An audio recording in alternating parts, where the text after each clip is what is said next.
I think that when we indulge from a place of not being in reality, and then our gap between what we want and what we're doing day to day gets farther and farther away from us, we feel it's like scary. And then we feel like, oh, I don't have willpower. I don't have it in me. Well, it's like, no, you don't. Like, you just absolutes. weren't that. Exactly. Yeah. You weren't that motivated. It's different. And I talk about that a lot in my practice because people will be like, oh, I'm feeling so lazy and whatever. I'm like, were you being lazy or was this just not able to be a priority girl, right were you now? just tired, which is allowed. Exactly. Nothing's. And I think that what I love about the language you're calling out that I'm constantly trying to reprogram in myself is these absolutes of I don't have willpower. Yes. I am lazy. Yes. Who is telling you are these things? Aren't we all lazy sometimes? You know, aren't we? And I'm laziest when I am tired after working very hard. So lazy is not bad. Yeah. It is an appropriate response to the amount of work I put in. Good job being lazy, you know? Right. But saying things like I'm lazy or I don't have willpower is bananas because now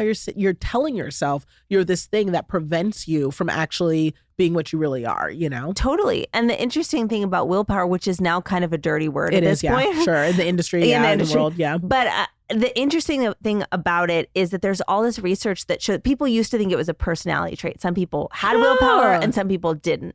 But what we know now is that it is a limited resource and we pull from it from all different things, not just food things. We pull from it I'll give you an example from my own life, not yelling at your child when they're being crazy, not honking at people on the road when they're like whatever, paying your taxes, doing all the things that are like adult things that you have to do that you don't really want to do. You're foregoing like what you actually want to go for what you kind of have to go do. That's and good. so I think anytime you're doing that, you're pulling from that same willpower well. Yep. And that's why at the end of the day, after you put your kids to sleep and you did all your work and all your emails, it's kind of hard not to raid the pantry. And so I think that then people think that they don't have willpower when in reality, they're just all out of willpower. And there are ways to combat that. Like you can come at it a couple different ways, but just being honest and being like, oh, wow. So maybe changing that self-thought of being like, oh, I am this. It's like, no, you're tired and you're stressed. That's right. There are ways around that. You can get out of that. But first things first, don't like